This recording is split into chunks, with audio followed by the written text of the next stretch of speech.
Hello everyone!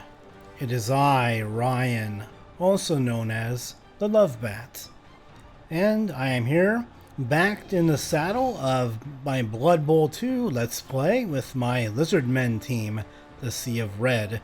It's been a little while since I've played with them, but I'm here to go ahead and get back into the action and playing some other games lately, so I'm going to go ahead and continue this off where I left off with my Lizardmen team that I was having a good deal of fun with. And just needed to go ahead and take a break, a mental recharge from some of the games I was playing last year. And so I took a step away to play some other games that maybe I was in the mood for and get a mental recharge. But now, kind of in the mood to go ahead and get going with Blood Bowl again. Kind of missing American football season. It ended a bit disappointingly for my Kansas City Chiefs with the way that the season ended, but considering how the season started for them, I'm kind of glad that we were even able to end the way that we did in the playoffs. We didn't even think that we'd make the playoffs after how it started, so we'll go ahead and get going with the Sea of Red here. And get back to my wonderful Lizardmen team, and we were in the middle of the Blood Bowl qualifiers. And so I forget the last team that we played since it's been a while since I've played. But we have played some interesting matches, and obviously we've developed our team a good deal by now. Of course, I'm going to have to consider if I want to go ahead and keep around skinks that are inflating the team value and aren't offering any interesting skills or abilities. You know, we have a +1 strength and some +1 movement skink here. Those would obviously be good to keep around. But some of these basic sidestepping skink, if they don't get an interesting level up next time, I can probably afford to go ahead and ditch them, so that way they aren't inflating my team value.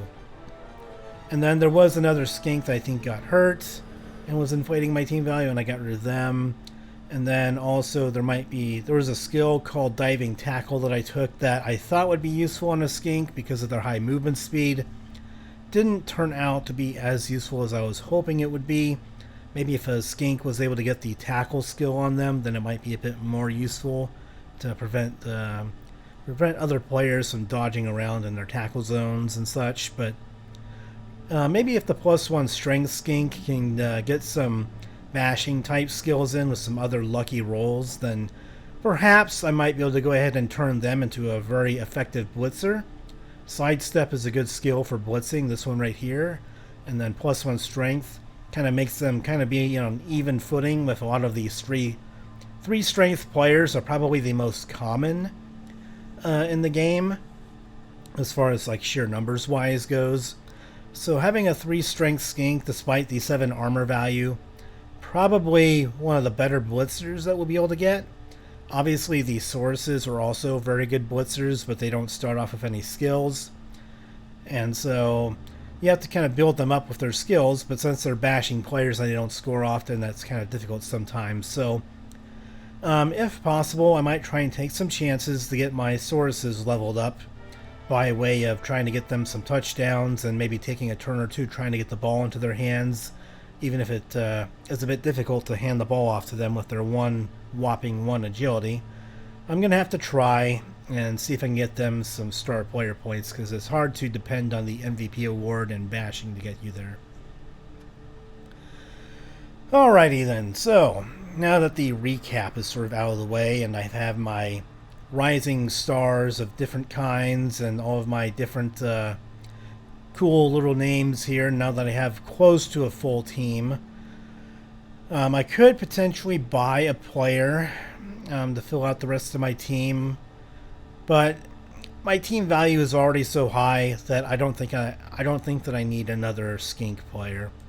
I have the maximum amount of sources that I can get to my bashing players, which are arguably the most valuable to me. I mean, skink are also pretty valuable too, since they're really high movement speed. They can really cause a lot of problems if you start on defense. But I think that for the most part we're good where we are, and we just have to hope that we get our Sauruses leveled up a bit more and not have the skink hogging all the touchdowns and the star player points and the passing star player points and such. If I could get one of them a passing skill or +1 agility, that would make them an ideal passer for the future. So let's continue on with the Blood Bowl qualifiers, and we're going to go against a Norse team this time around. So the very first time, I think it was one of the first games that I played in this playthrough, I played against the Norse team, and they provided some problems because of the fact that they all have the block skill, and not very many of my players have the block skill, if at all. I have a couple of sources that have it. I could have gotten block on my big man that has the whopping 6 strength, but I chose the +1 strength over it because like that hardly ever happens on your big men like that. So I had to go ahead, and it was too tempting to pass up, even though the block would be incredibly valuable on them. But being able to reliably get 3 dice blocks with the big guy, and get 2 dice blocks against, say, their Yeti that has 5 strength, that alone is pretty valuable. So what skills do you have? Mighty Blow, Piling On, Claws.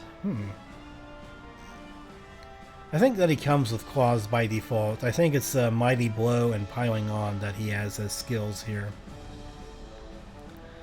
So they might try and pile on to get some injuries going, and Mighty Blow makes it easier for them to get injuries, especially when comboed with Claws. So their injury rolls with the Yeti will probably be good, as long as Wild Animal doesn't hurt them too often. If we can leave him out on an island, then Wild Animal could be a big detriment to them. So with our movement speed, we might be able to go ahead and maybe push him away, and then leave him not within range of any of our players. That might be a thing that we can do. +1 armor value lineman, probably not the best use of a level up.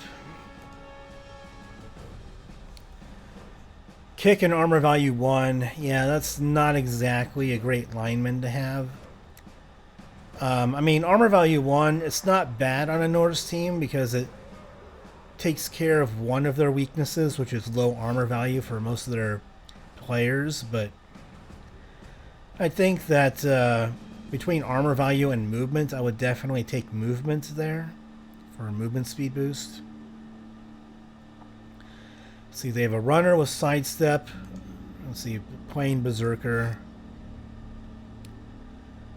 A lineman with fend. So fend will make it difficult to push them back and follow up on blocks.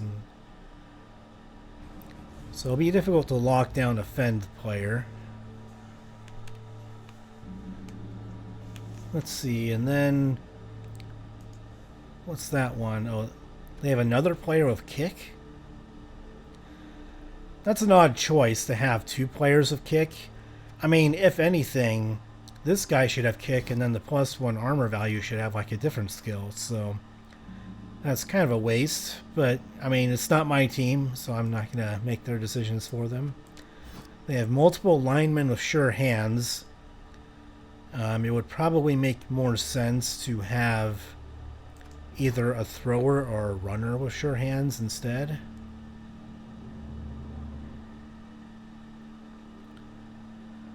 I'm fairly certain that the Norse team does get a throwing player that they can have on their team, but they don't have one on this team. So I guess they're going to use a lineman to go ahead and pick up the ball, and then their linemen are just like general all-purpose tools instead of having like some kind of dedicated role for each of them. They do have a berserker with Mighty Blow and Frenzy and block, so the berserker there and their Yeti will probably be able to get some injury rolls on our Skink. That's probably bound to happen. Better than a 50% chance if the Yeti or the berserker get a successful block in on one of my Skinks as far as the injury rolls go. 7 armor value and stunty combined with like Mighty Blow. It's a pretty good chance that they can injure our Skink.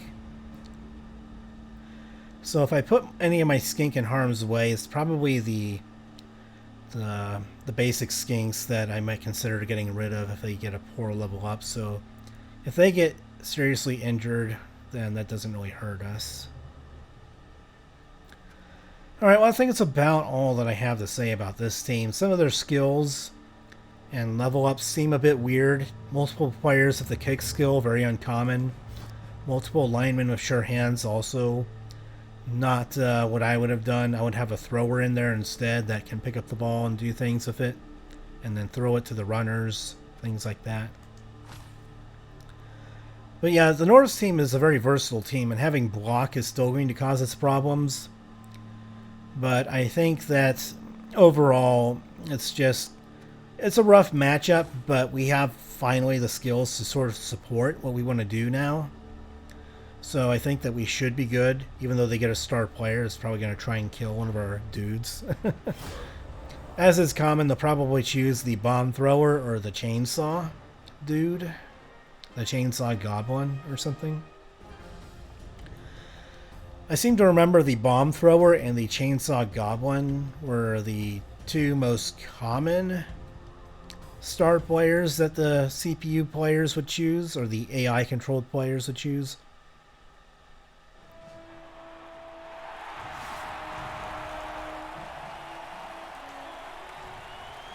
And we have like a half-naked goblin over there with the camera.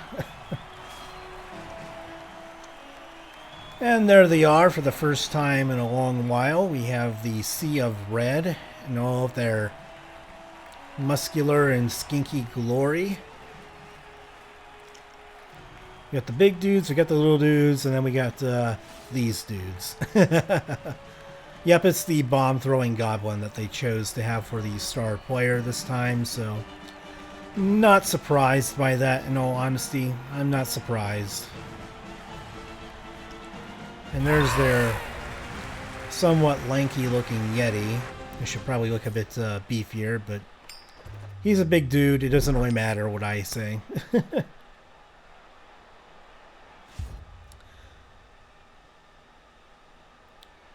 Alright, so they get 2 rerolls, we lose 2. That's fine. I can live with that.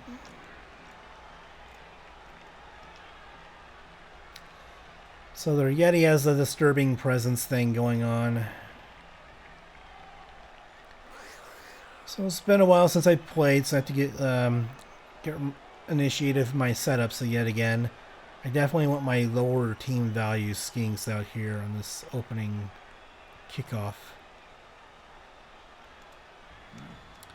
That's one of them. Alright, so I guess the 2 lowest team value ones are on the edges already. You have block and you have block.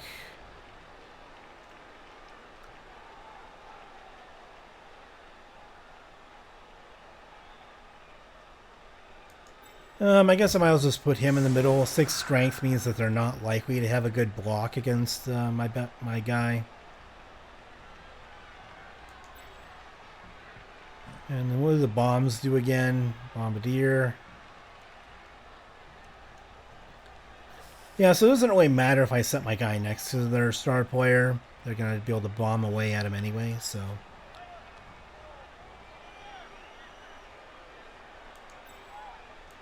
And then I guess I'll put...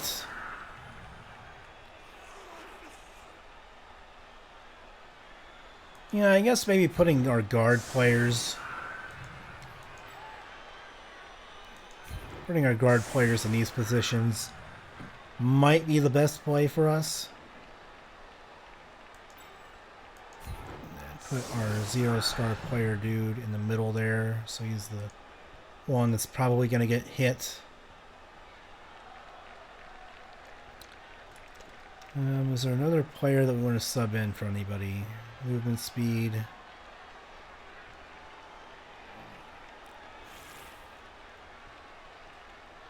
Well, if we get anyone leveled up here, might be him, if we can get the ball. Let's save our movement speed player, and we can level him up, and if we don't get a good level up, we might consider ditching them too to lower our team value. Because I want skinks with only good level ups to stick around, I think. And then we'll try and protect our Skink a little bit from getting blitzed.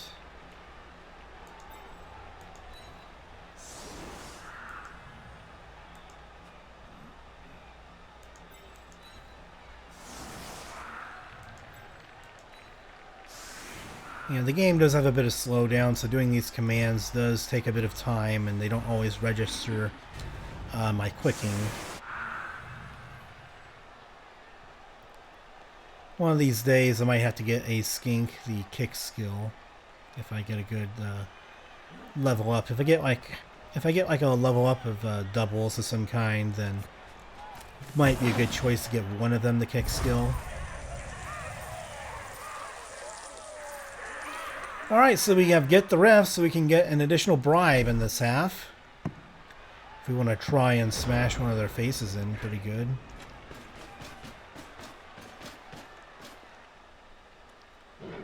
So yeah, I wanted to just spread my lizard guys out a little bit more, because since most of them have the block skill for their players, I just wanted to be able to go ahead and protect the Skink from getting blitzed this first turn.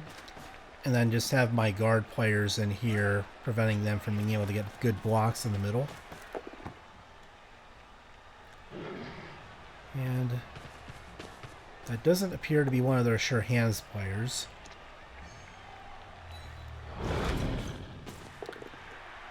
One die frenzy, so now he's kind of surrounded, which is good for us. We have one guy that's pretty close to their ball carrier.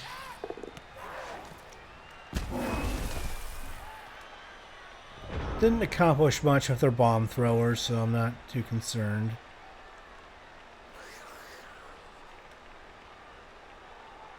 And we can get you over there to their bomb thrower and just kind of make things difficult on him. You're not very valuable to us if you get hurt, so... We'll use him to lock up the bomb thrower and be a scoring threat if we manage to get the ball soon here. We have one guy that can get blitz in pretty easily.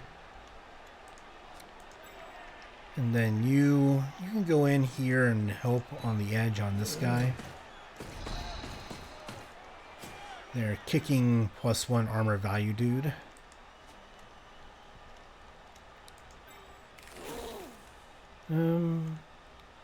Might be a good idea to get you over, just over here to kind of hold things up. If things go sour, we have a tackle zone there to prevent them from, to prevent their wall from advancing very far. And then I probably want to use him to try and pick up the ball if I have like a successful blitz on him. So I don't want to move him just yet. And plus, if he's back here, if things go sour, he can also prevent the walling up from continuing very far. We can get a 2-die block on him, but we can also get a 3-die block. No 3-die block? Okay. Oh, he has 4 strength, not 3, so that's why. We should be able to get some good blocks in the middle there. I can also just dodge with my Skink here and get him around to get an assist. I don't know if I can get a 3-dice block though with dodging and stuff, so I might just want to go ahead and take the blitz now.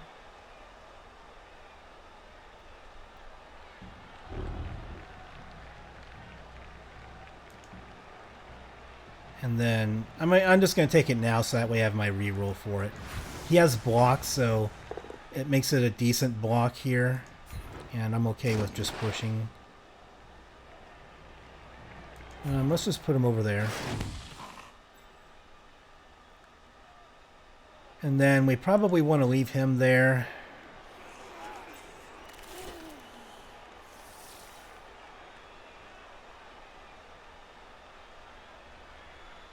And then we just want to prevent him from going too far. He has sidestep. I'm not worried about the sidelines with my Skink there.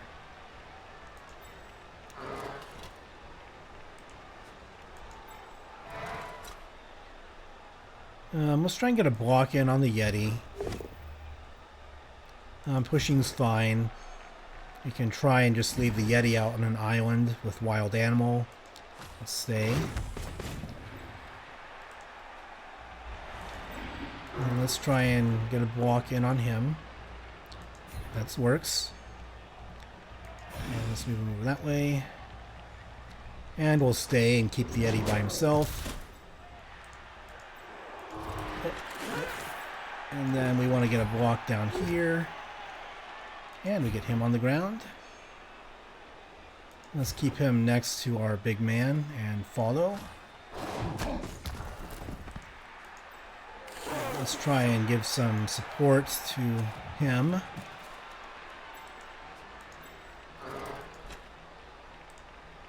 Let's try and get you right there to kind of cover things up a bit.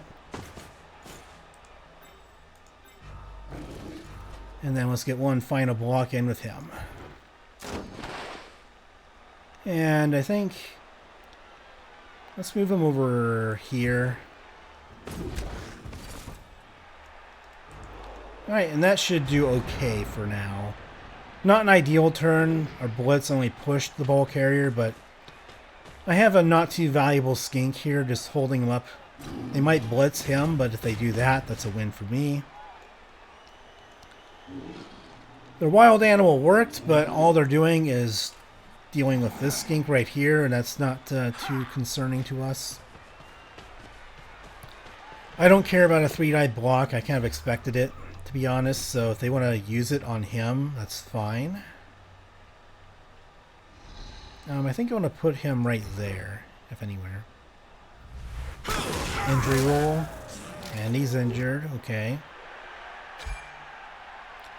But no long-term effects, so I'm not going to worry about that.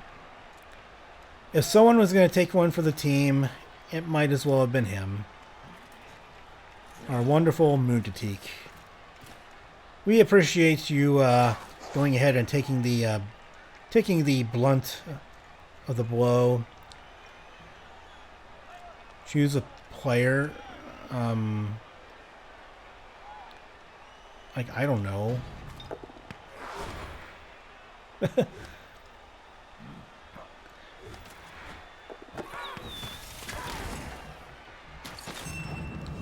And he killed himself. He committed suicide. No! Boomer! Come on. No. That's sad. Some of the teams we played against have had some really sour luck with their star players. Like, sometimes the chainsaw guy had success for some of the teams we played, and then sometimes they just kill themselves or injure themselves out of a match. But it's sad to see them like die like that. He fumbled the bomb and then it blew up in his face, and we saw the gravestone entrenched on there. So,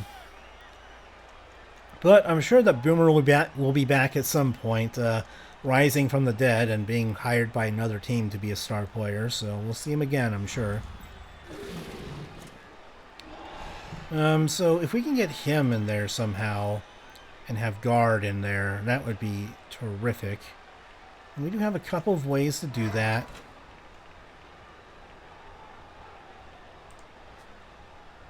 We can get him in there to get an assist down there on this block if we need to.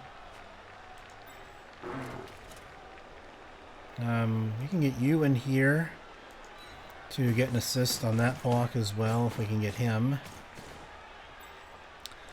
We just want to get our dudes in here now. And see if we can get some blocks going. You do not have blocks, so I definitely want to re-roll that. Oh, well, shit. Well, I did get some players moved in, so that's not terrible, I guess. We could have moved him a little bit before doing stuff to get a blitz in, maybe, but I was kind of hoping that I wouldn't get an undesirable result. I probably should have blocked with someone who has the block skill, so that way my turn wouldn't have ended early, but for the most part, I'm doing okay. Oh, well, we have sidestep, so let's get it next to their ball carrier and make things difficult on them. We have a couple lizard guys over here, one with guards, so it's going to be difficult for them to kind of get out of this jam. We have a Yeti tied up by a Skink, so the Yeti's not really doing a whole lot right now. They could try and retreat out this way and switch sides, but I have too many lizard dudes in that direction for them to do that, I think.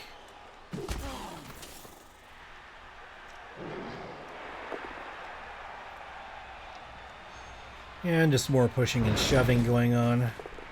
Doing some shoving.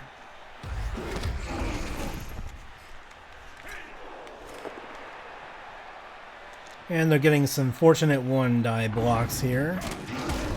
Taking risks. I mean, they might have to do that against a team like us, and unwisely they're trying to run down the field here. Probably not going to work out too well for them. Let's just sidestep this direction. And we're just kind of taking him away from the ball, and we have a scoring threat if we're able to go and get things going here. I don't think that they're going to do much with the ball here, so we have him to prevent the guy from just getting in there. So let's get him over there first. Let's stand him up.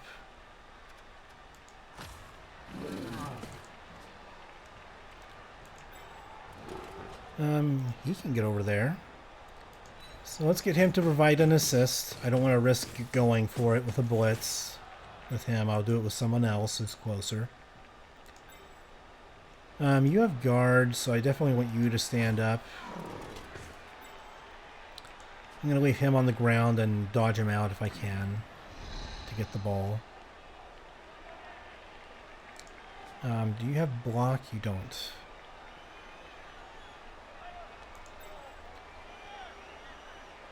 So I'll just have to get him over here and hope for a 3-dice block that can get me some good things, hopefully. And what I'm going to do is I might have to go down here and then do the blitz right here. So that way if I only push him, I push him back away from scoring a touchdown. Alright, well that's good. Oh, never mind. He has dodge. I kind of forgot. Fend and dodge. Yeah, I'm just going to have to put him right there. Well, that's unfortunate, but, I mean, what can you do, honestly? What can you do? We have a 2-dice block that we can make right here. I might as well go for it. I mean, then again, a dodge is actually probably safer if I wanted to do that. A built-in reroll is probably better than having to use a team reroll. So we're preventing him from going anywhere, I hope. 1 dice of block, not very good. Let's see if we can at least push him. Alright, so we're able to get him down. Thankfully this guy doesn't have dodge. And you know what? We're going to go ahead and follow up because he has guard. And he has prehensile tail, so it makes it difficult for them to try and dodge out. Now what I could do is I might be able to dodge him out and then get an assist right here for this block, so that might be something that we can do. And he has sidestep, so again the sideline is of no concern for him. Alrighty. Just adjusting myself on my couch here just for a second. So now that we've done that, now we can get a 2-die block on him. So let's see how this goes. And it goes well, I would say. Let's clear up the Skink from having someone next to them. Alright, so I think that was a pretty successful turn considering that we didn't really get the blitz result that we wanted. So it was probably the next best thing to keep the ball carrier surrounded And these guys are all tied up, so they can't go anywhere without dodging. And as long as our Yeti is just not doing a whole lot, I think that we're in a good position right now. He does have dodge, so he could feasibly dodge out here to try and go for a score or make a break for it. But if they do that, we're probably getting a 3 dice block again that I would probably use a team reroll on. So as I suspected, they're going to try and make a break for it. And try and, I guess, cage up a little bit, but... yeah, there's a bit of a hole right here that they might be able to go through a bit. Don't think that lineman is going to have a good chance of getting through there. Alright, and they get knocked down, and no injury. So they have one escort down here who's a berserker. These guys are tied up, these guys are tied up. So I have these 5 guys over here that I've got to try and make work. Movement speed boost. That's a good deal here, so I can definitely get him all the way around. I might want to actually get him over, not there. I might have to move one of my Sauruses first to get to where I would need to go.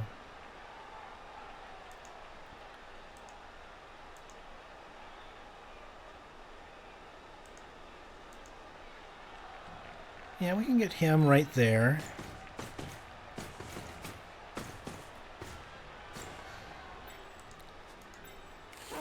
Then we can get you right there.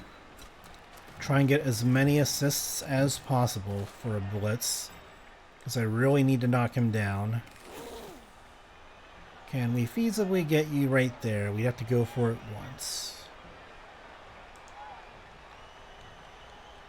Don't even know if that's going to make a difference, so maybe I can just try and get them into a different spot. 3 assists might be all that we need anyway, so...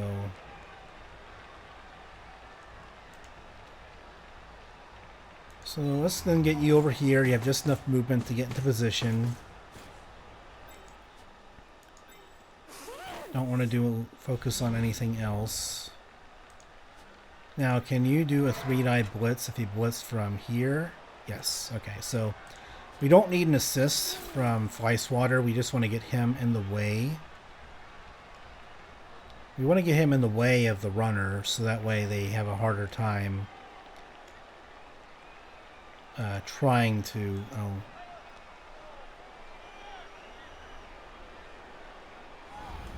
We just want to get them into a spot to where it's going to be difficult for the runner to just head straight to a score if they survive this, so...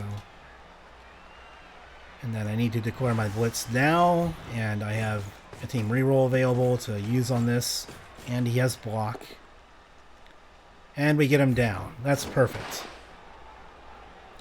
He has fend.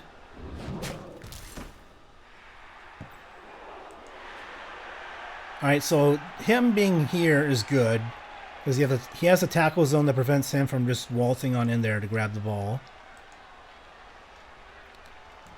I think trying to dodge him out could be useful. Let's just dodge him out of 1 square first.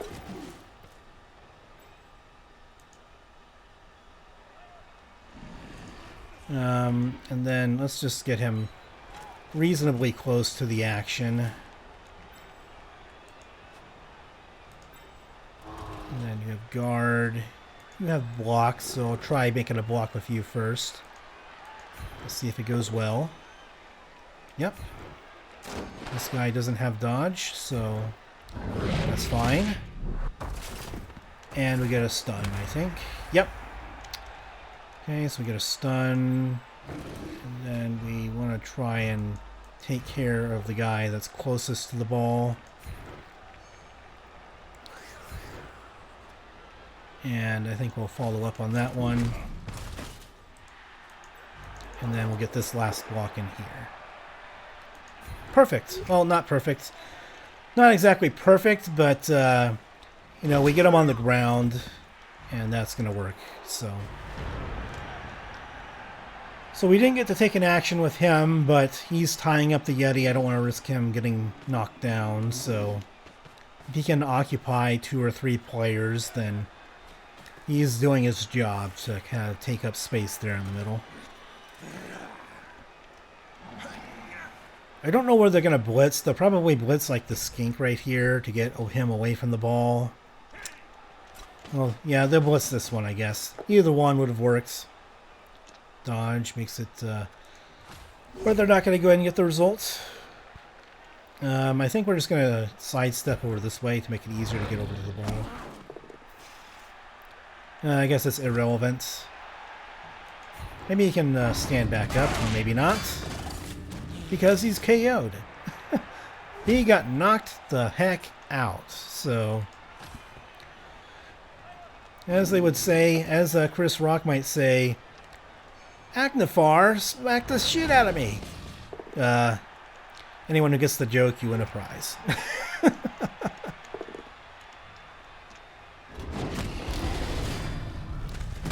And they KO'd our guy and stunned their own guy. Vral the Cute?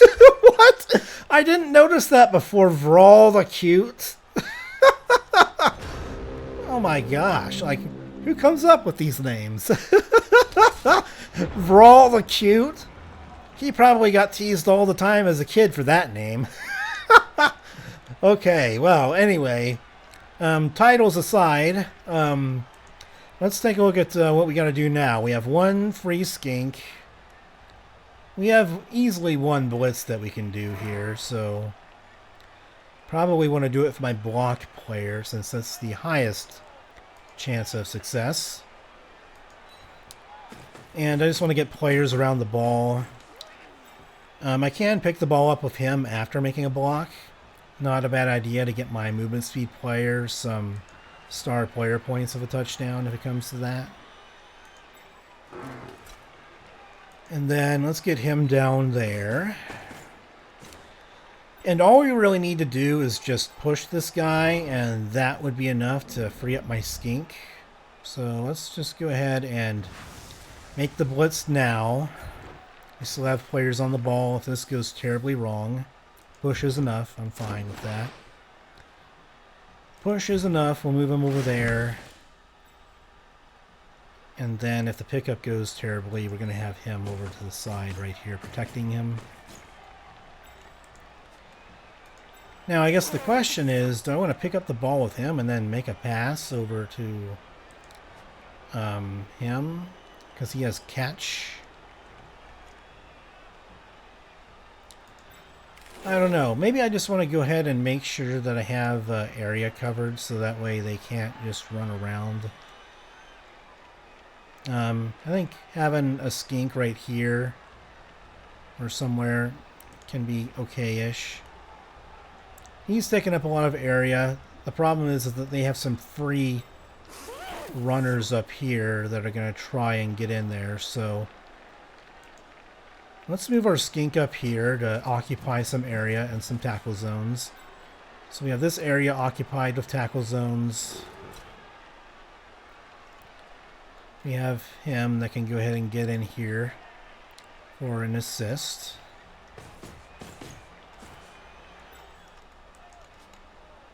And then I think we're going to go ahead and try and pick up the ball now before trying the other blocks, since the reroll is probably more important for this. Alright, so we get the pickup. Now the question is, where do I want to go, because I have this guy to worry about. I could just hang out over here. I mean, that's perfectly viable. He does not have enough movement to... Well, he's a runner. I guess this guy is the one that I'm worried about. He doesn't have enough movement to get quite over here. I mean, it might be just the best choice just to go ahead and hang out over here. Maybe move 1 spot away in case they get a push of some kind. And then we just start making some blocks over here. Push is okay. And then we'll follow up on this one just to get their runner occupied. And then we'll make a block on him. And push is also fine. And I think we'll follow up on this one just to make sure they don't have someone who's free to run at my ball carrier. And I think that's the end of this turn. So we have a couple of turns to go ahead and try and get a touchdown here. I put my players in position in such a way to where if we got the pickup, it's going to be difficult for them to blitz the ball carrier. They might be able to blitz with this Berserker right here if they dodge him out, but dodging out would be difficult for someone without dodge, so... Okay, well they get natural 6 there, and then going for it, they get that. But they get the block, okay. And they KO'd him too, well, okay. They're getting some fortunate rolls here, but it's not unexpected when they have players that are dodging like crazy, and then mighty blows, and blitzing, and berserkers, and all kinds of stuff. Thankfully, they finally had some rolls that kind of they took a risk, and then they reaped the risk. So they reaped the rewards of their choice. I guess the problem is that they have a guy right next to the ball now, which is kind of a bummer that the ball bounced there instead of like right there maybe. I have one skink that can dodge out and get the ball still. He's my only skink left on the pitch right now. It might almost be safer to have a Saurus try and pick up the ball just because they're going to be difficult to knock down if they get attacked, basically. Excuse me. A little bit of gas, nothing to worry about. So I could dodge out a skink so I can get a 3-die block on this guy. I think if I have one more assist, then that can turn into a 3-die block. So if I want a Saurus to pick up the ball, I just want to use this skink here to assist. And then if I can just push this guy away from the ball, that would be enough to try and pick it up. A handoff would probably have a higher chance of success than trying to pick it up with the Saurus. I mean, that's definitely reasonable too. I could just try and pick it up with the skink since he has a much easier time with that than hand it off to a Saurus. It requires 2 rolls, but probably has a better chance of success than a Saurus trying to pick up the ball. Because trying to pick it up even without someone there is like a 5+ roll, I think. So, and with other guys around here that can score, I think that's probably what I'm going to have to do. Well, this is actually more important. Let's try and get a push on him. I don't think we're going to get enough assists to be able to get a 3-die block on him. And I just want to be able to get a push, basically. And we will follow. We can maybe get a surf on him out of bounds. Our skink can pick up the ball now, but I think we do want to try and get one block to free up a Saurus. I don't know, the dodge with the built-in reroll might be better, but I don't know. It's tough. We've used our team reroll, so we have to, I think, try this since we have a built-in dodge reroll.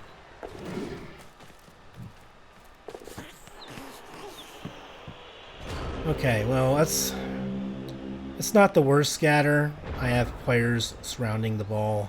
This guy's not going anywhere. We just have to try and hold our position now. We kind of lost our chance, I think, to score. Technically, we could still score, but it's rather unlikely now that we could. We really needed to be able to pick up the ball that turn to have a chance.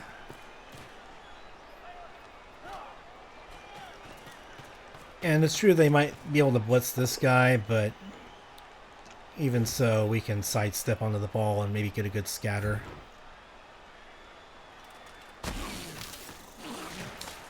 And like clockwork, he's stunned. That's a pretty good roll or scatter, so we have players that are still right next to the ball here.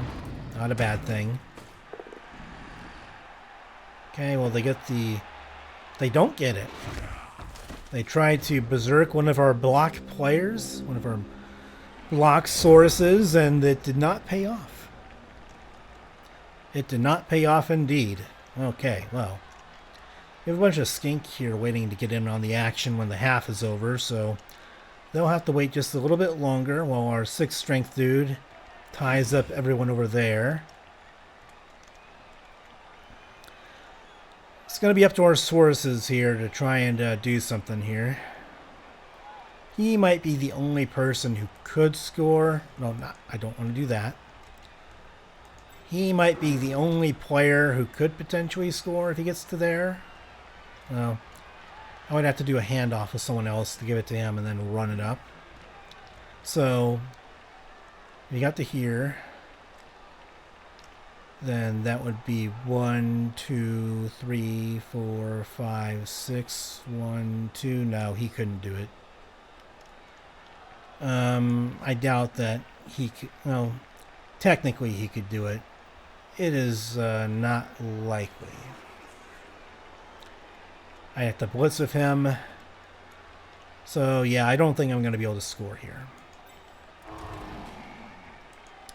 It is... Well, I could scatter the ball by pushing him on top of it.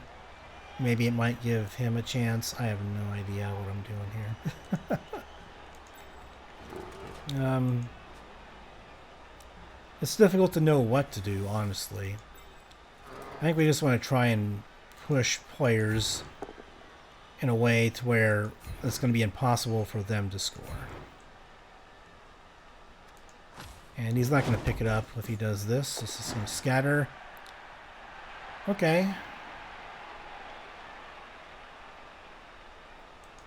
Well, at least we have the ball. That's the important part.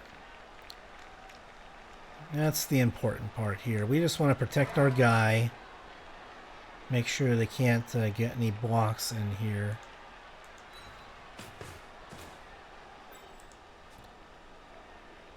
Okay, so let's see if we can push him off so they are forced to blitz the ball carrier. Nice. And then we'll stay right there to protect the corners here in case they try and get people down this way. And then you have block, so should be reasonably good here. And we'll just stay and surround the ball carrier some more. And then you have, well, that's a more risky block. It's only a 1-die block right there, so that's not great either. Better just to take it with him, see if we can do something with it. And we might as well follow. I doubt they're going to try and blitz all the way over here on him.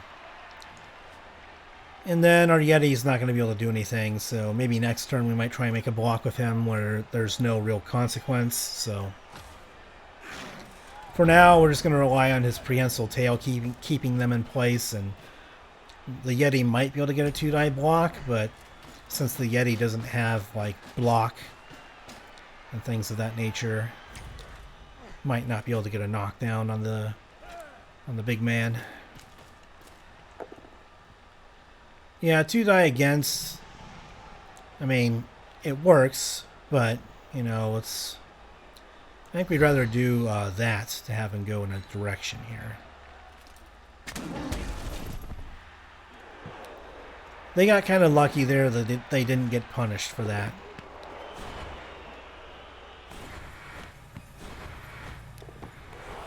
So they're trying to do something to be able to score, but obviously that's not going to work out for them. I guess technically this runner might have been able to dodge into a scoring position with some going for it, and then they could maybe make a Hail Mary pass, but yep, I didn't think it was going to happen, so So I guess technically our Skink might be able to pick up the ball and then pass it or something like that, but that's about all we could do this turn, so we can make a blitz with you. I think we'll just... I mean, if we're going to make a blitz, we might as well make it with this guy. So...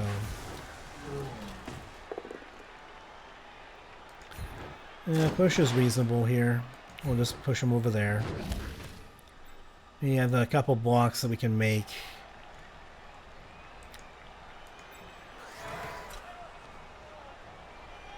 And I think we can just push him out of the way. That would be good enough. Oh, that's even better. Maybe we can get an injury.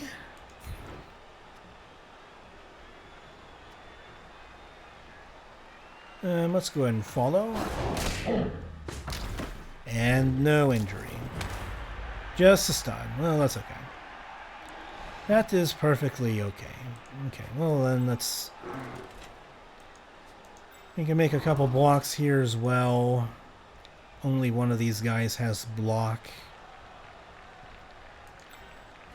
Let's go with you first. Clear the way. Even a push is good enough. I think we're going to have to re-roll that. Might as well. We don't... it's the last turn, so... injury?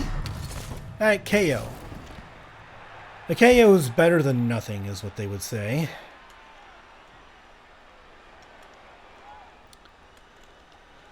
Well, I lost a team reroll for a pickup or a pass or something like that, so now I'm going to have to try and figure out what the heck I want to do here, so... let's go with the block player. Don't get knocked down, so that's okay, I suppose.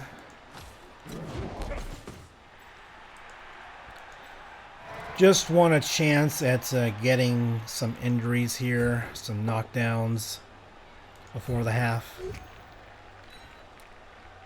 Do we get one here? Nope. None of the Viking players are going down right now. That's kind of frustrating, but... alright, now is the moment of truth. Let's see if we can make a successful pass here before the half is over. Difficult pickup, but it's the 50-50. And that kind of went how I expected it would. Alrighty. Well, we prevented them from scoring and did our job. We didn't do a good job of holding on to the ball once we got it, so that's kind of a bummer, but... only one injury so far. Only one seriously hurt. We have plenty of reserves. They lost their star player early on, so I guess that's kind of a silver lining that the star player didn't make an impact, and neither did their Yeti, so their Yeti didn't get any injuries, I don't think. And there's the Halfling Master Chef again, doing their duty.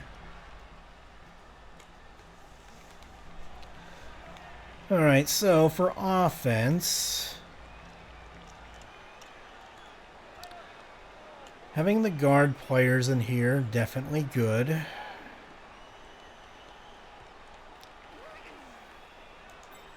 Let's go ahead and put you there. Actually, let's put... and then we'll put you here.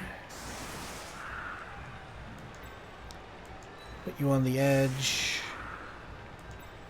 I want to try and take out their middle of the defense here. They're probably only going to put 3 players in there, so could give my Kroxigor an opportunity for a 3-die block in the middle. I might actually want one of my players to block out on the edge for a good blitz, so that might be better. Yeah, I'll switch this up a little bit.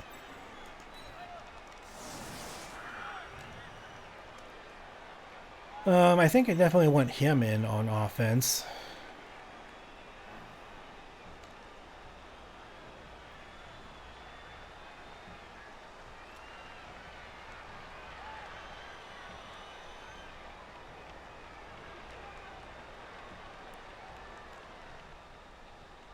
Let's take him out, since I think that I have other players I want to try leveling up, if possible, maybe.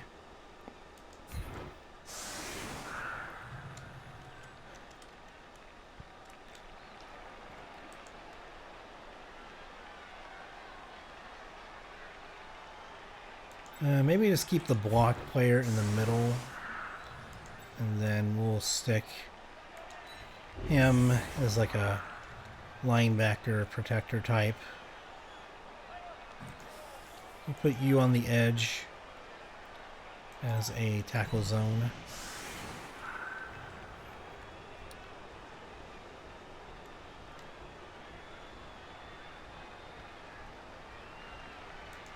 I think we'll put you on the edge as a tackle zone as well.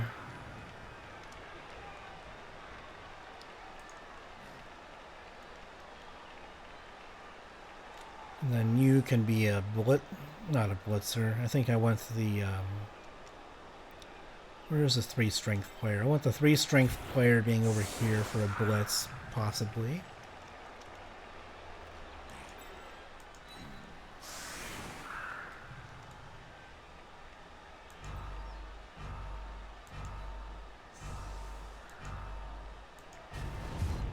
Alright, well that's a reasonably good setup. I'm satisfied with it.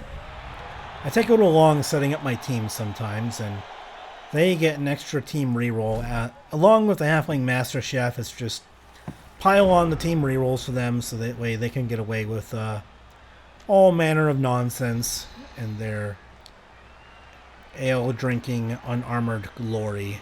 Their chest-bearing glory. Ha ha! Okay, well, let's see. That's not a terrible spot for the ball, at the very least. We have a movement speed player over there that can grab it. We can also potentially pick it up with our strength player to make it more difficult for them to knock the ball out. And then we could use our 3 strength player to make a pass to one of our movement speed guys. I think we definitely want to just get you, maybe just get an assist on him. Occupy some tackle zones, do your thing. Not too worried about them coming around the backside here. They just have a couple of linemen that aren't going to be doing a whole lot.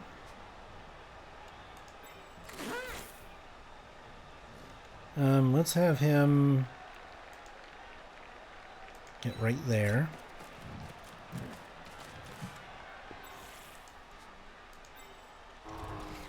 Have you get up on a tackle zone here. Get in front of the play, wall it off a little bit.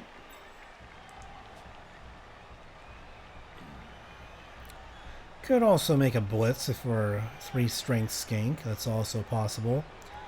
We can definitely get a 2-die blitz in here.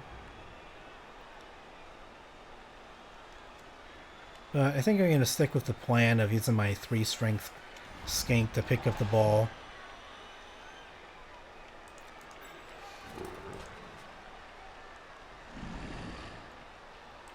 So let's see if we can make some blocks here. I'm not going to reroll Bonehead, sad as it is. Really unfortunate too, but we lose that tackle zone. Make a block with our block player. And we're going to go ahead and follow up on that one. I'm going to try and keep them from getting in there. And then I think we're going to blitz right here, try and open up a little lane. Okay. That's good enough. And an injury. Alright, KO. As always, better than nothing. It's better than a stun. So now what do we want to do? Well, I think that moving up one space is actually not bad here. And then we can just move up this guy to kind of just occupy more tackle zones up front. We have a good base of players over there.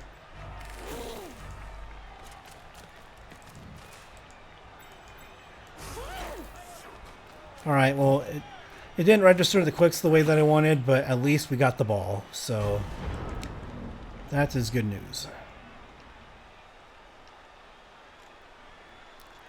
We got the ball, we got our players in here, we have a good wall going. They're not going to be able to get too far trying to run all the way around, so not too concerned about that. The only thing I'm concerned about is the bonehead here that's not providing the guard tackle zones that I would want. That was kind of a big deal, but I'm hoping that's not going to matter for our scoring chances. And see, this skink right here, he's occupying like 3 players. So 3 players are just stuck there with the skink, then that's good news. I don't know where their blitz is going to be. Maybe they were trying to blitz, never mind, I guess that's what their blitz is. I thought they were trying to blitz with their Yeti, but I guess we can just sidestep you right there to try and, again, just getting a tackle zone going. Because I have a tackle zone enough on the edge here, then it kind of makes it difficult for them to get around that direction.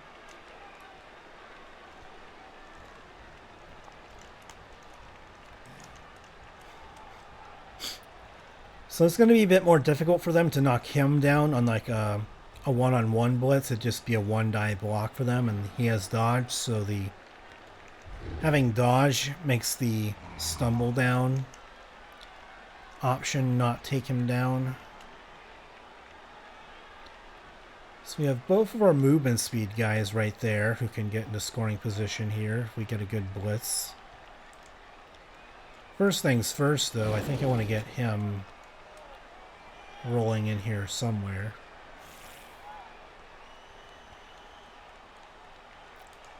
Nope, I guess I can't get all the way over there. Over here would be good.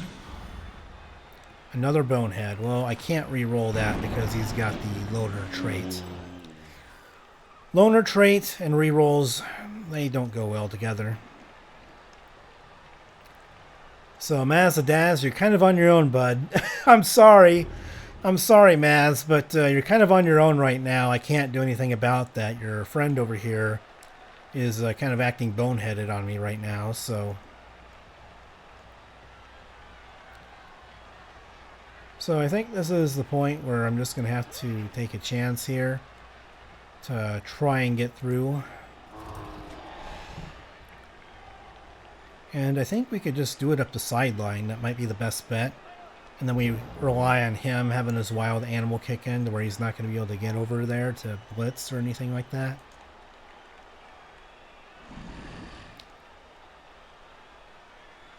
So I think we can move him there. I'm going to have to start making some moves here, so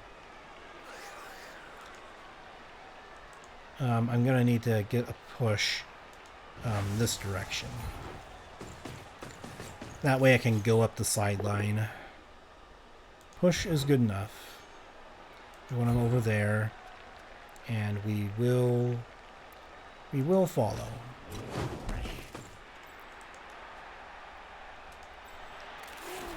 Okay, so let's go ahead and I guess get one skink up on this guy.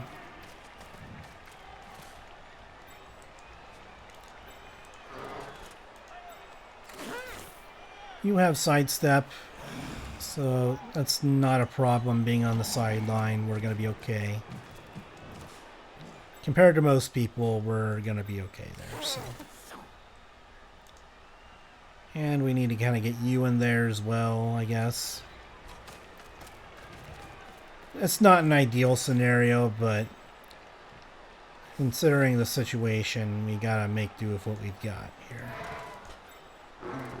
I think I want to get my guard player in there, so I want to free up my guard player to run on over to the ball.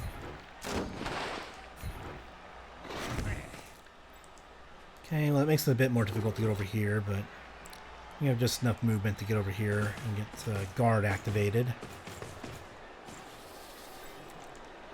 Let's see, you're just going to have to stand there, and then I can try and dodge you out.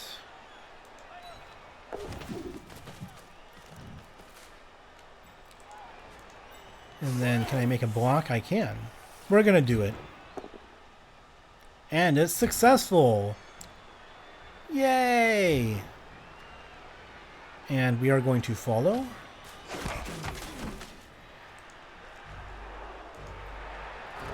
And there's no block here that I can really take, so that'll be the end of the turn. That was not too bad, actually. Some of our skink are staring down a yeti over here, but he may not even get over there if Wild Animal has anything to say about it, so I think we're doing okay. And Wild Animal did kick in, and they wasted their reroll on that. So the good news just keeps on coming on this second half.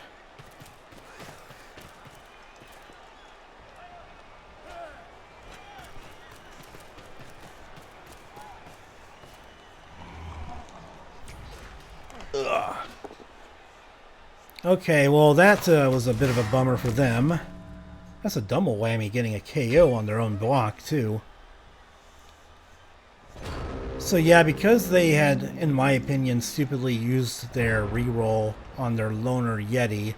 Granted, he's important to get over here, but it's probably more reliable to save it for a blitz for one of your, blitzing Vikings. That's what they do pretty well, is blitz people. So having block, reasonable movement speed, and 3 strength.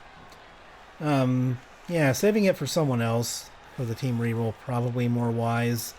Because now we just have a free touchdown if we want it. I would probably prefer to try and make a pass here to get the star player points as much as possible. And I could get Tenqulaticus leveled up if I can get him the ball. Or close to it.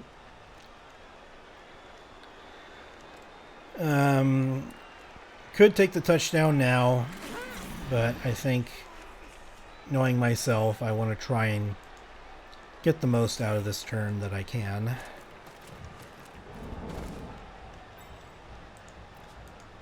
In case the stuff in my turn just goes terribly, let's see if I can get him not being a bonehead anymore. So that way I have players tied up fairly well in this area. I have a 2-die block over there if I want it later. Over here, I don't... Oh, I do have a guard player, so that does actually present a 3-die block that I can get in. Makes it a bit easier. I mean, these guys need some star player points. I gotta start doing some bashing at some point to get them in the action. So I think I gotta try and do something with them. Not going to risk it exactly by doing the team reroll there, but I got to try and get them some star player points here at some point. Could even try handing the ball off to one of them too, as a way to try and get them some star player points. Might be worth it. It might make it more difficult for me to score, but it also just might be worth it. I think we just want to get him in the way of the Yeti. In fact, we might just want to put him next to the Yeti, but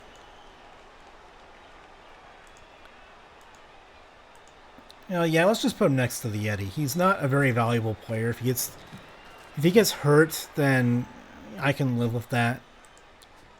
He's not very valuable to us anyway, so I'm cool with that to keep him away. So I think I want to get him the ball, which means that I want to get you on him.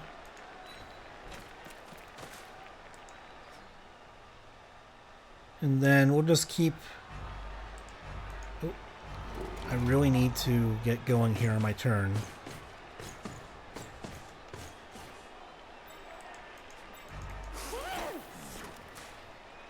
And then, can I hand it off? No, I can't. Alright, well, the time caught up on me there, which is my fault. That's totally my fault. I could have had a free score there just to ensure that I kind of get the win here. Which was probably wiser, honestly, but... yeah, we're going to dodge and just keep this guy at bay here. Alright, so they do knock him down, but they wasted a turn doing that, so... He's injured as I thought. But only a badly hurt, so I'm okay with just taking that on the chin. Hopefully he is okay with that too, so...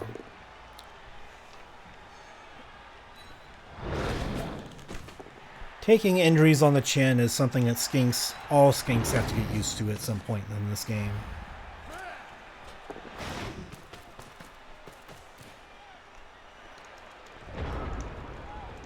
Okay, so now I'm hoping that my endeavors to get my big man here a touchdown will go better than it did last turn. I think I just want to put... Obviously, I can just get him a touchdown, but again, I'm trying to get some of my other players involved with scoring touchdowns here, so...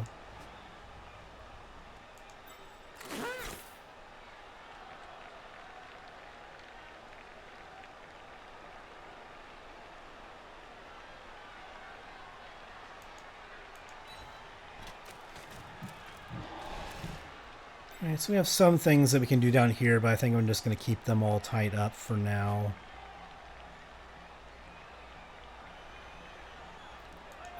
And then I think we just want to get over here and then do a handoff and hope to God that it works. And then now... Yeah, it's a 5+ catch as a handoff, but I gotta try and get these guys some... star player points here, so I gotta try. And it worked! It worked. Well, that's peachy right there. That is wonderful.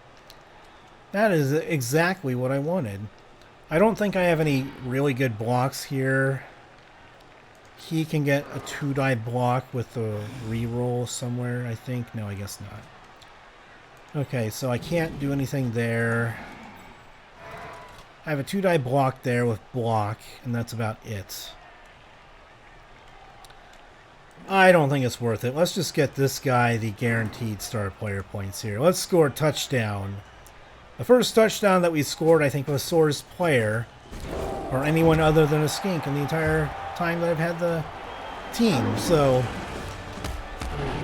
the big man rumbled and stumbled and grumbled right into the end zone, being like, oh, I finally got the ball. I finally got to score a touchdown here. Rah, rah, rah, rah.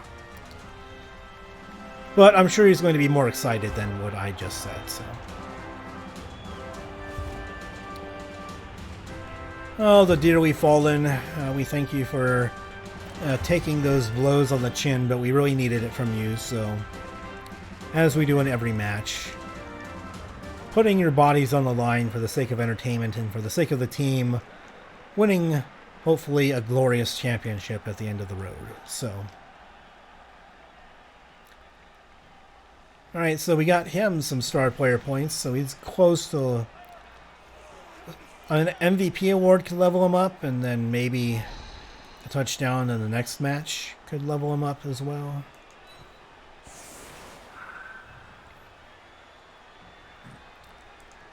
Guess we'll put him in the middle now. And then, I guess we don't have enough players to have reserve players swapped in here, so we just have to stick with who we've got. Which means that some fine skink here might have to be in the way of getting their face smashed. Probably Iztacotol. They have lots of good skills for us, obviously, but if they get hurt, that does bring back down our team value. Maybe, I don't know, maybe Maz the Daz is probably a better candidate for that, because we have plenty of players that already have like sidestep and everything, so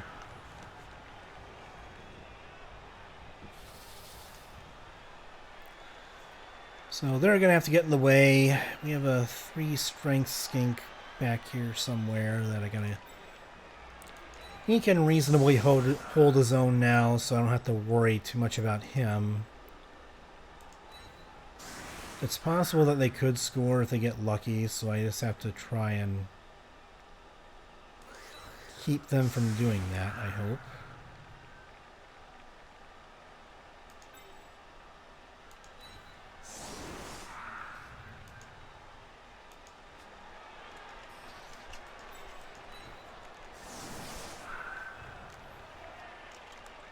Okay, so I think this is probably my best bet. I like to have my guard players up front just to make their blocks more difficult. Usually not a bad idea, so...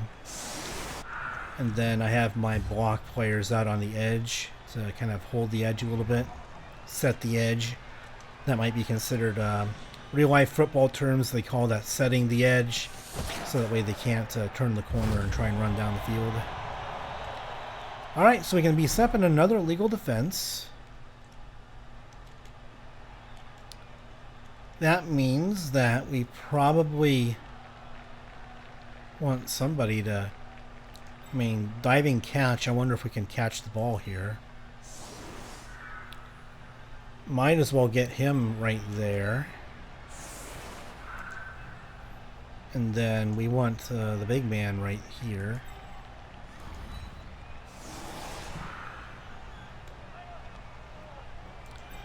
And then let's put the guard player... Actually, no. Well, they're going to be going on offense, though, so we don't want the Yeti to be able to get a free shot on anybody.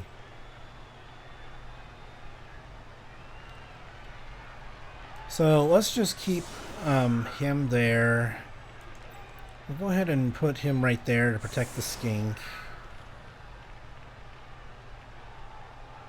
I think we want to try and protect the movement speed guys a little bit here. So maybe we put him out on the edge just to kind of provide a tackle zone out there. And then we bring the more valuable Saurus over here to provide a little bit of support.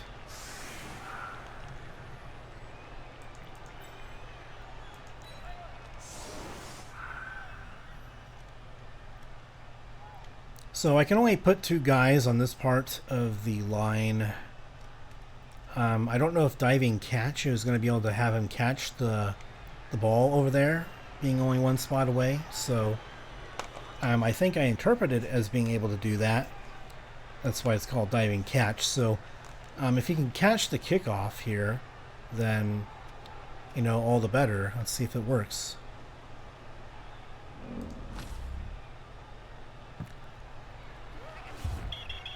Alright, so I guess technically it's a touchback here. They'll probably put it on this side of the field, as I expected. Yeah, that's kind of a tough one. I don't know if the ball's going to bounce back our direction. I mean, maybe if I catch the ball, maybe that also counts as a touchback, so maybe that shouldn't have been a good play there. That's why I had him over there, just to protect this area and prevent them from just waltzing on in. And I keep the Yeti from being able to have a block, so he can get wild animaled.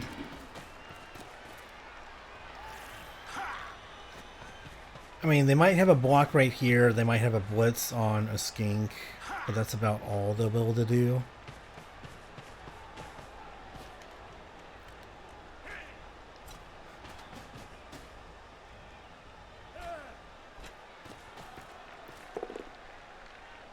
Okay, so that works out for them. But they had to use a lot of men up here to be able to get into position to do that. I can crash down in this direction still and get to their ball carrier with a blitz. This guy is... I guess he's still providing a tackle zone since Wild Animal doesn't work the same way that Really Stupid or Boneheaded does, so...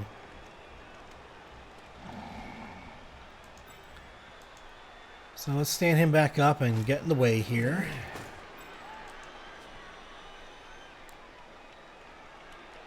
He's free up. Can he get a 3-die block? He can. That might be the first order of business. Where's my guard player at? It's him. It's him. So I'd have to make the block first. To be able to open up this lane and get through here. Blitz him. And then try and get on the ball carrier.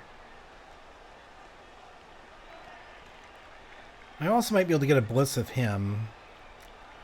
But that would be incredibly difficult to dodge in and out and do that. So don't think I'm going to do that. I think we're just going to have to get him stuck over there. And then you're going to need to stick yourself right there. We're going to need to play purely defense here, so you have to just accept it.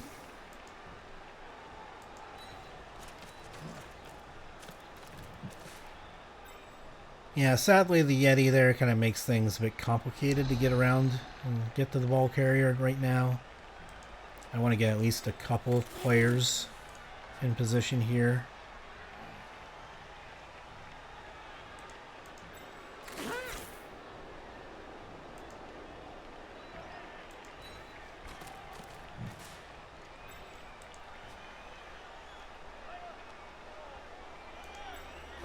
Alright, now let's try going for the 3-die block, now that we have some players in position here. Okay, well this guy doesn't have dodge, so that's okay. Now that we've done that, we can get our guard player in here. Occupy the Yeti. Make at minimum a 2-die block over here.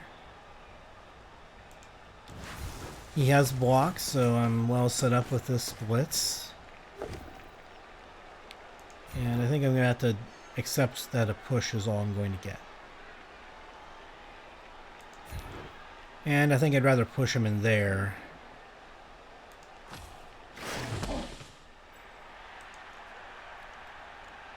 That way he doesn't have a block. And now we have a bit of a wall set up here.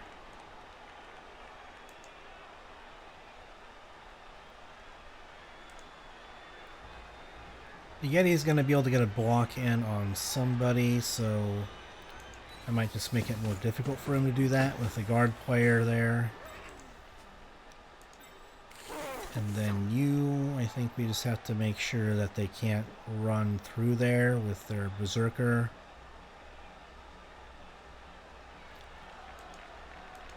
So let's keep you right there, and then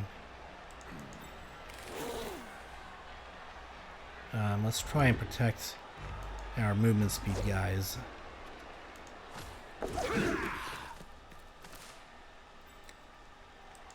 So we have our movement speed guy covered up there, and then the other one's covered up somewhere around here. Oh, he's right there. So they could blitz him with the berserker, but I'm not sure if they're going to try and do that unless they try and switch sides here, which isn't very likely because I have these two guys right there. So it's going to be difficult for them to try and switch sides. What they're probably going to do is they're going to try and just make some blocks in here, open up a lane, and then try and push through with their wall and their cage. And that did not go very well. And that only went moderately well, if that. Alright, so they're going to get another push, but that does leave their player kind of surrounded there, and our two Sauruses are still there. They have one more block. That's a 2-die block. And then I guess maybe their Yeti might be able to block him up there if they want to.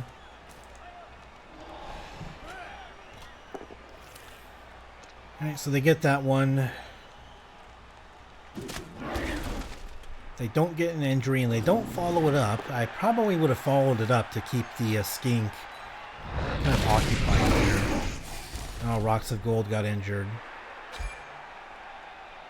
No long-term effect. I'm not gonna apothecary that. As long as there's no long-term injury there, I think I'm golden. No pun intended.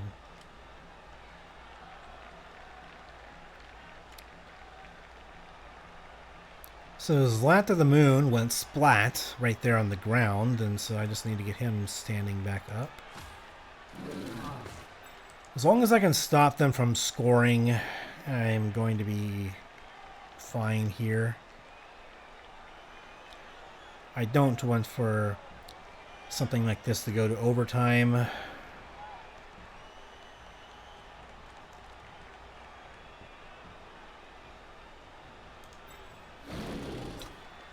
I do think it's important to get him in there. I might need to block the Wolverine dude here first.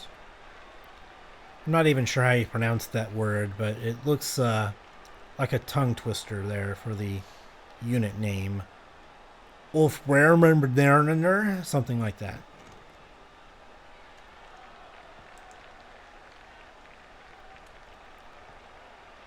Yeah, if I can at least get a push on him, then I can run my Kroxigor around here and get him stuck right in the middle of it. So I think that's just what I'm going to do. 2 dice I think is enough to at least get a push. And a knockdown is even better, so I will take that. Thank you very much. And I'm just going to go ahead and stay there. Now I really want... Oh, come on, why can't... Oh, it's because I have my Skink here. Okay, well, let's just move the Skink over here. We need to open up the area for our Kroxigor to be able to move through effectively.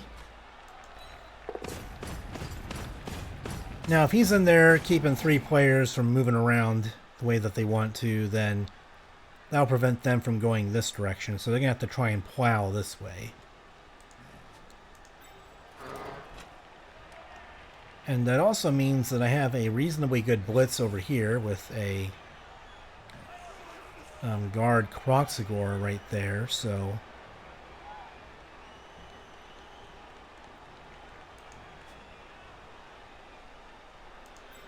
I also have a 3-strength Skink that I might be able to go ahead and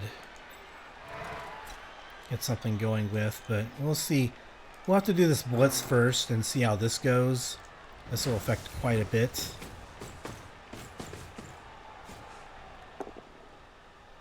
Alright, we get the knockdown. Let's move the ball carrier closer to the sideline and try and pinch him in there.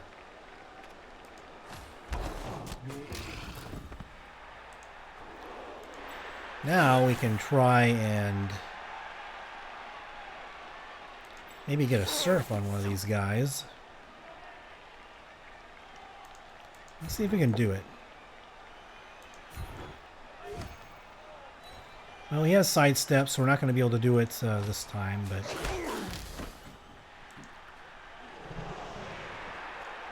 Oops. And then let's dodge him out. And get him just kind of more in that kind of spot. And then you have sidestep. Let's get you right next to him. And then we'll move you back 1 spot just in case. I'm not going to do anything with the Yeti up here. I'm just going to have to stand pat and twiddle my thumbs with Coalshix over here. And keep Vral the Cute occupied.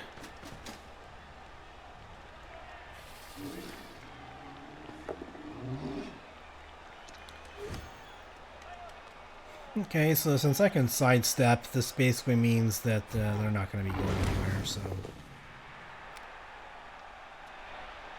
And I will use dodge. Yeah, I just want to make sure they can't go up the sideline. They're not going to be able to dodge through that direction, I guarantee it. It would be an incredibly difficult way to dodge.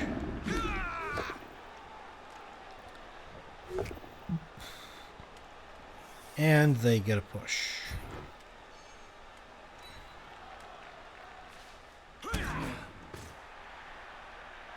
So it's still possible that they can score. They do have a scoring threat over here with a Berserker, but I'm not too concerned about him being able to catch the ball. It would take like a Hail Mary at best to be able to do that.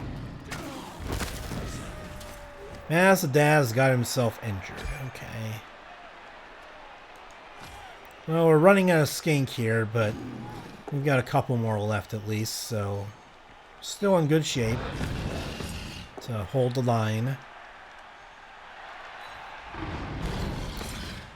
And their Yeti's just kind of doing some more pushing and shoving, rolling and scratching with his claws over there. Rolling and scratching, reference to Daft Punk there for anyone who gets that. So our 3 strength players here, so he can get possibly a decent block on him without needing to blitz anybody. So that is the power of a 3 strength Skink, is that you have more flexibility with someone who has dodge, 3 strength, and all the odds and ends. He is a bit of a problem being right next to him, so if I can block him down, then even better. I'm not really concerned about what this guy is doing. I don't think they're going to be able to throw a ball to him. He's not one of their catchers. And this guy is kind of pinned down and also not a good thrower, so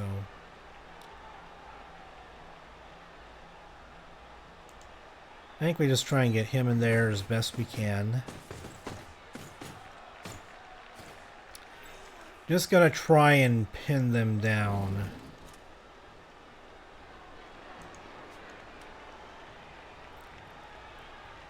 You can not do a block. He has 4 strength. You, however, can do a block, and then we might be able to surf him with a blitz, maybe. And I think this is our best bet.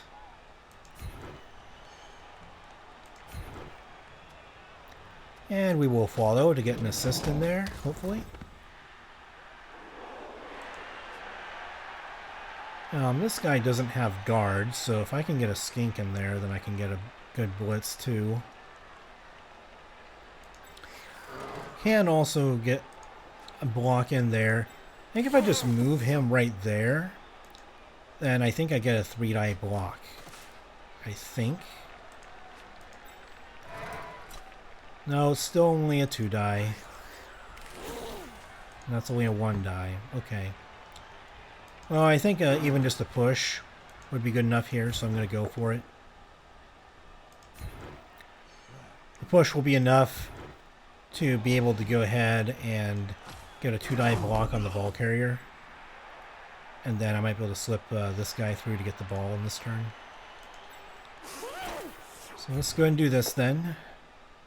Hey, we got it. And then I don't want the ball to go out of bounds. That would be a potentially disastrous result. So, and then I do want to follow up on the block. Oh, an injury. No, don't go out of bounds. No.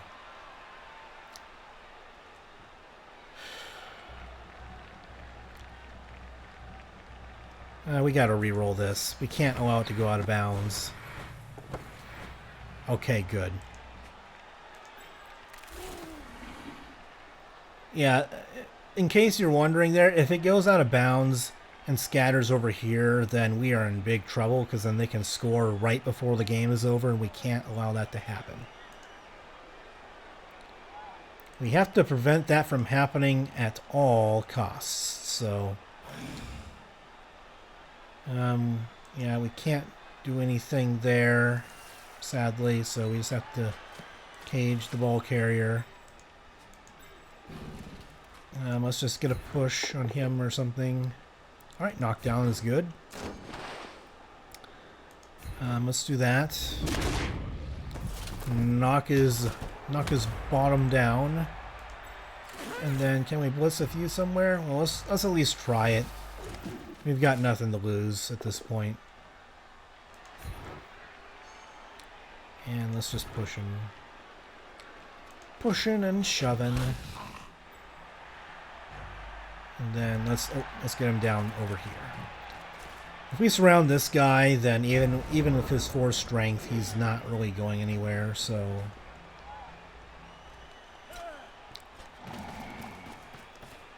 Yeah, I re-rolled the catch there because if the ball scattered into one of the 3 out-of-bounds squares and then landed on this side of the field, then that would have been very terrible if the Berserker over here had a chance of scoring.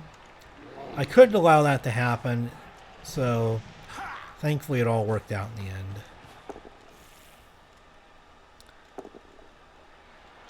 Alright, well the reroll kind of got us there, but you know, it's better than getting surfed, I suppose.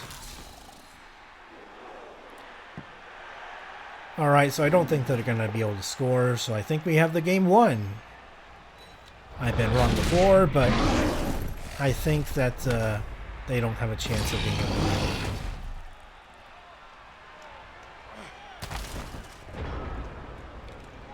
Yeah, they have no scoring threat. This guy's not a threat to catch the ball or anything else, so...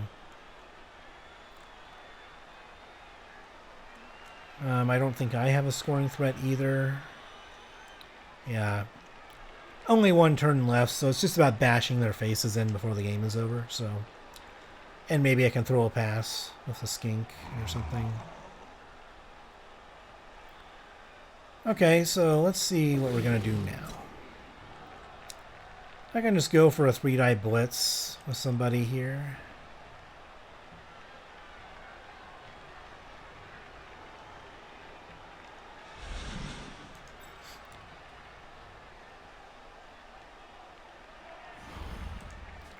I think we'll just get the big man over here to provide an assist, I hope.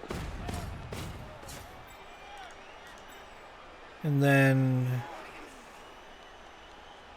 we could, well, I guess we can't really get a surf on him yet. But then again, I don't think that getting a surf would give you star player points, so I don't think there's really any point to doing that.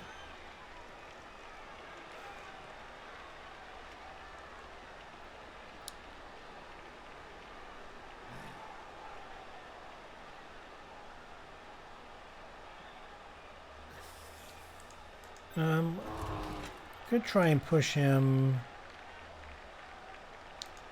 Let's just try and get a block with him, I guess, since he has block. Okay, that works. Don't want him next to the ball.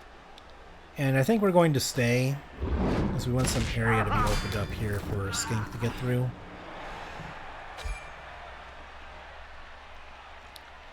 Unfortunately, not a badly hurt injury, but we can live with that.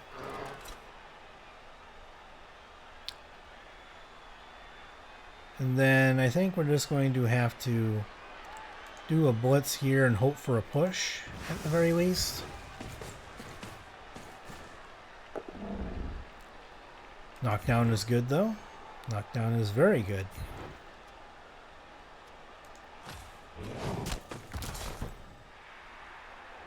And then I guess we're going to stay right next to the ball. That's okay. We'll leave him on the ground. I don't want him to potentially get injured.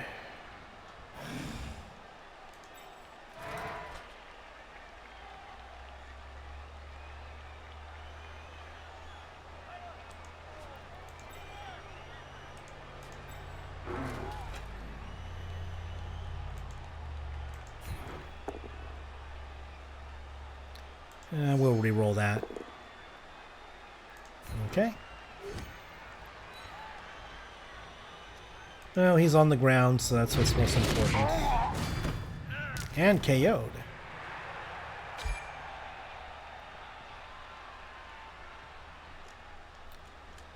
And then I think we just want to stand him up. Have him get the ball and try and throw a last second pass here.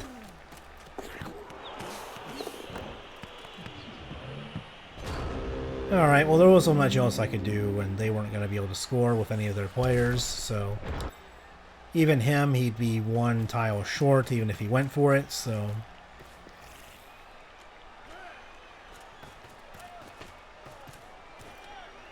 might have been possible for them to get a guy here, try and push him, and then do a chain push, and then get him into the end zone, do a Hail Mary pass, but I doubt that the AI is, how should I say it, self-aware enough to be able to do something like that. Do something that crazy, you know? The crazy frenzy action, too.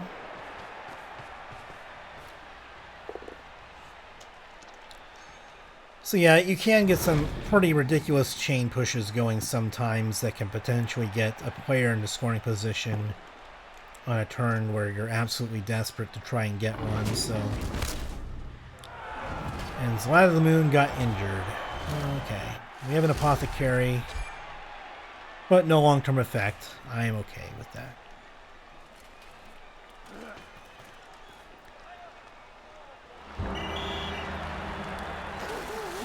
Well, we fared better this time against the Norse team than we did the first time that we played them, which was a disappointing 1-1 tie, if I remember correctly.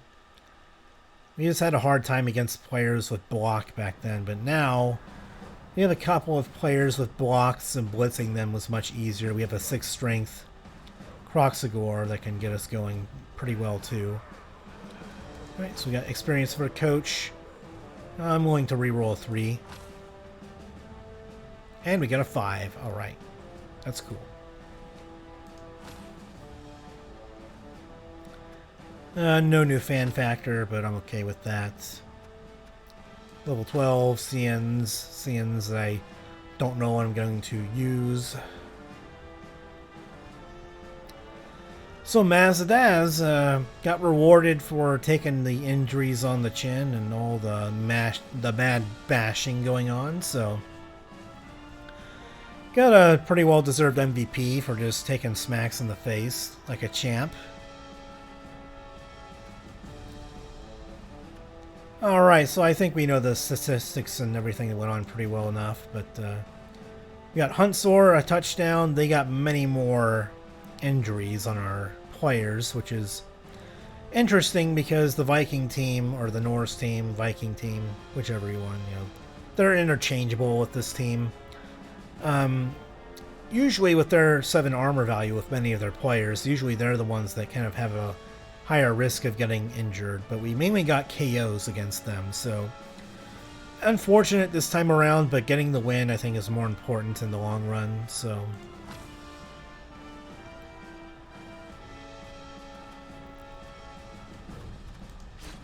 Okay, so I think it was our MVP, Maz the Daz, I think, leveled up, if I remember.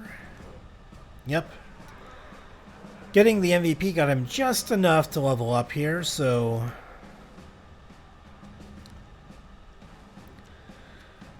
Okay, so if he doesn't get a good level up, I don't know what I'm going to do with him if he doesn't get a good level up here. I'm hoping he can get something good. If we can get a passing skill on him, that would certainly be good. He could be a pretty good passer. Or as good as a passer as we're going to get. Stunty does make that a bit more difficult, but you can still improvise a way to getting a decent passing player on your team.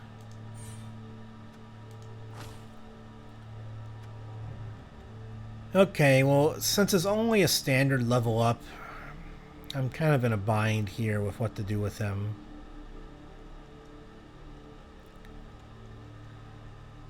Because we don't really have any major skills here to get them that really differentiate them from all the other skink that we have, and they're going to be inflating the team value as well pretty high, so...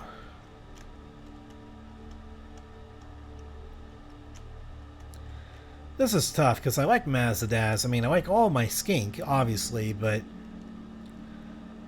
giving ourselves such high player value here makes the opposing teams have an easier time trying to hire star players for their petty cash and all those things. So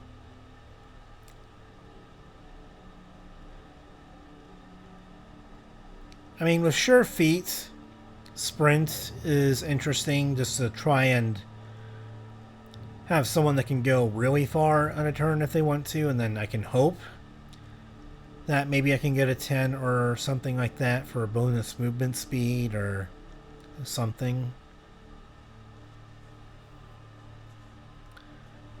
Sneaky gets.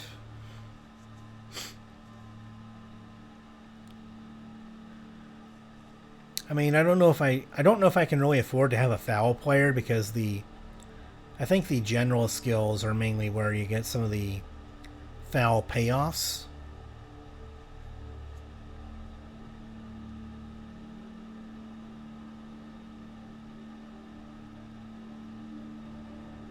Oh, this is tough. This is really tough, honestly.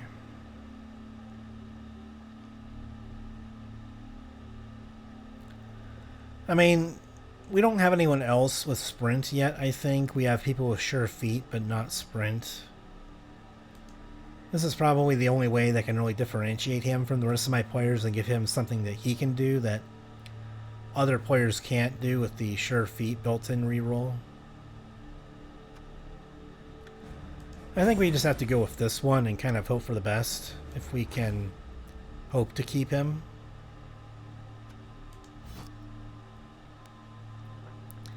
Like, honestly, it's a tough sell. We have a pretty inflated team value right now.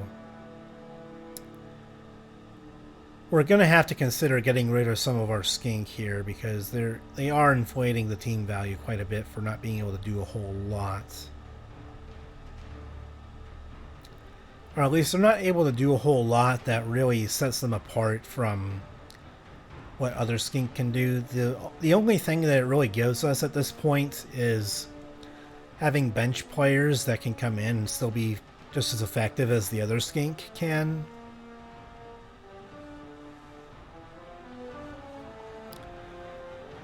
Because like these two skink right here, they're mostly just as good as some of these others that have sure feet and everything like that.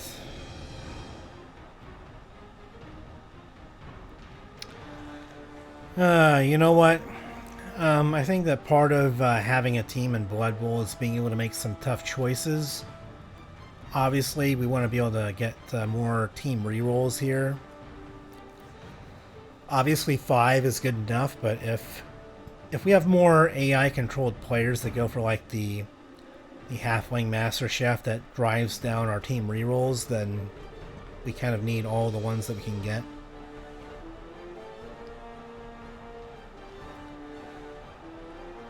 So I guess if I'm going to cut players, which ones would I want to cut?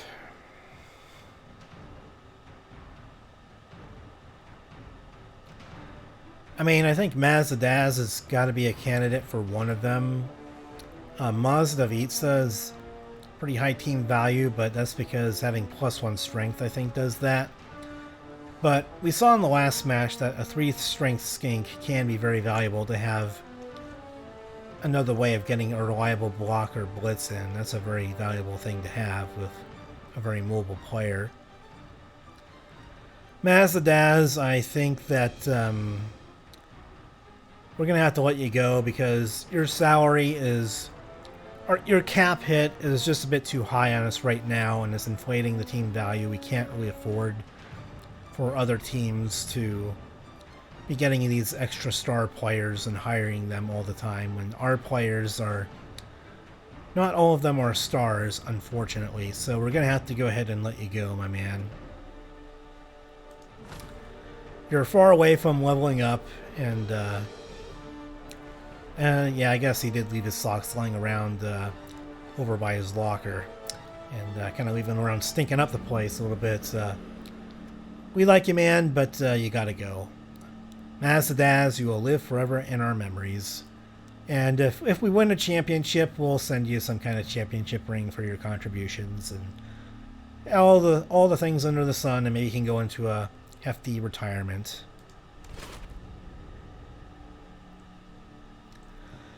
we have to get the team value down here, and that just means that as a coach, you got to make tough decisions. So if you can make tough decisions, you can be a good coach in this league.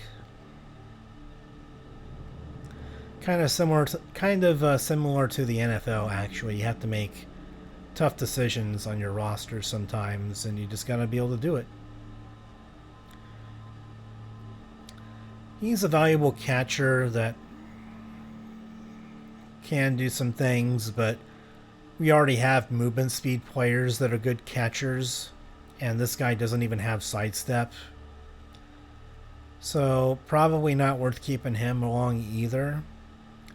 Even though he is a solid player on offense, we already have movement speed players that can take advantage of offense and catch the ball for us.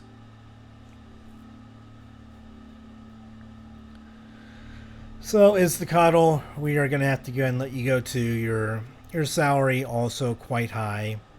And you know what? We can hopefully find someone that has a maybe a more entertaining name as well. I don't know. Maybe we can get an upgrade in more ways than one, but hopefully you'll be able to find some greener pastures and find a different team to play for somewhere out there. Bye-bye, Iztacotol, and you shall also be forever remembered. Heroes get remembered, but legends never die. Feels kind of bad letting my players that have been there with me since the beginning go off into the sunset, but they will be properly rewarded for their contributions should we win a major championship here with the maybe the Blood Bowl trophy on the line. Their name will be on the list somewhere of the long list of our roster players. I'll give Swatter one more match, a couple more matches, and if he gets a good level up next time, then obviously I'm going to keep him around.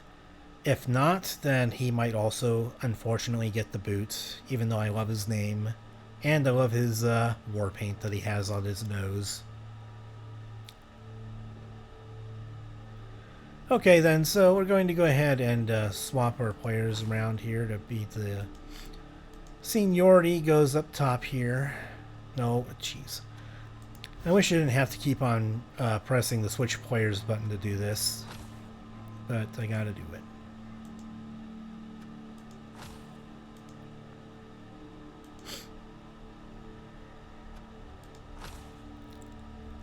Okay, so I think that I'm going to go and buy only one skink. I think that should be enough. And then we'll have enough team value to get one more extra team reroll. We have to spend our money somehow, otherwise it'll still compute into our team value anyway, so might as well. So we have Munditeek. If they get a poor level up, they probably get the boot.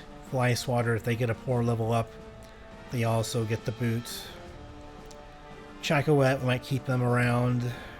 And then if they get a poor level up, then they might have to also face possible booting from us.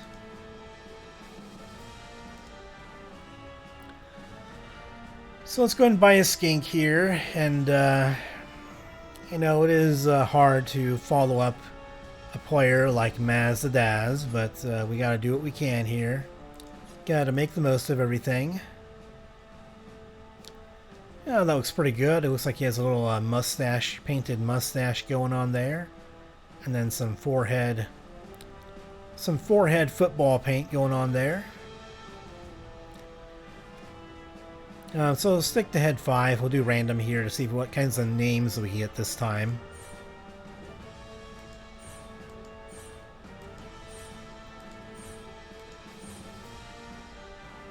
Carno of Dawn. It is the dawn of a new age with a new player, and then just a different team lineup in general. Carno of Dawn, welcome to the team. Hopefully you wreak, well actually, maybe we can change your name slightly. Carnage of Dawn, welcome to the team.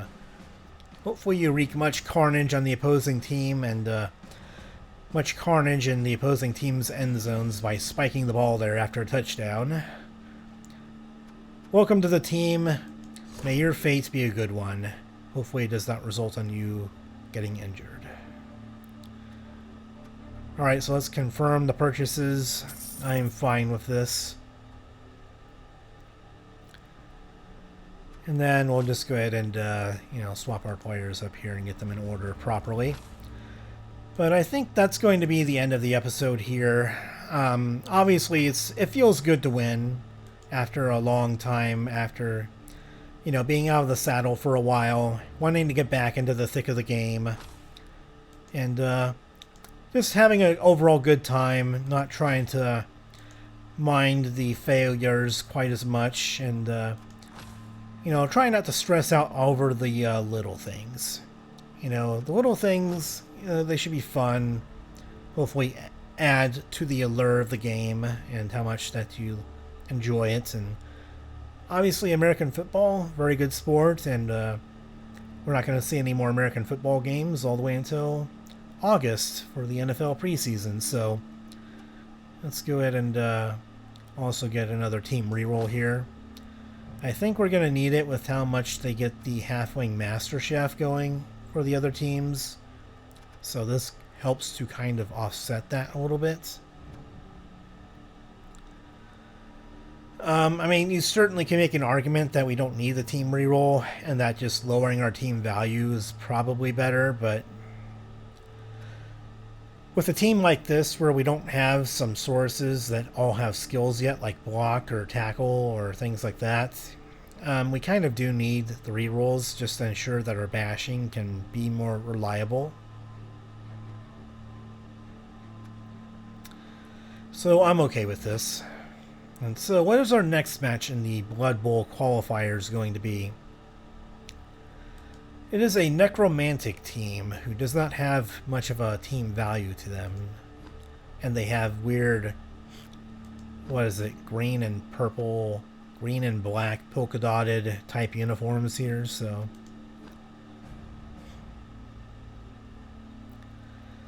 They got some pretty good players here, but movement speed zombie, that does not seem too threatening. He has block though, which is obviously good. This team could be a bit of a problem, mainly because of the fact that they have lots of players with block. So lots of players with block, and then having a mobile player with block. Obviously, this could present a bit of trouble for us. Even though their team value is for some reason not very high, it's probably because they have only 12 players, and some of their players aren't really leveled up yet, so they aren't a high team value for some of those players. Oh, and I guess they only have 3 team rerolls as well, so only 3 team rerolls. It would definitely add much more team value if they got more of them. So that's definitely a consideration. Anyway, I thank all of you for joining me for another episode of Blood Bowl here, Blood Bowl 2 specifically. And hope you enjoyed this match of the Sea of Red, and hopefully next time we're going to have an enjoyable match with the Roaming Dirt Necromantic team. So hopefully the undefeated streak continues, and hopefully for everyone out there who's watching, hopefully you all stay undefeated in life and that things are going well for you, and that, even in these trying times, and, anyone who's out there, in other parts of the world, particularly Europe at this point in time, hopefully you're all taking good care of yourselves, and hopefully you'll all be able to stay safe, and that life will turn around for you someday.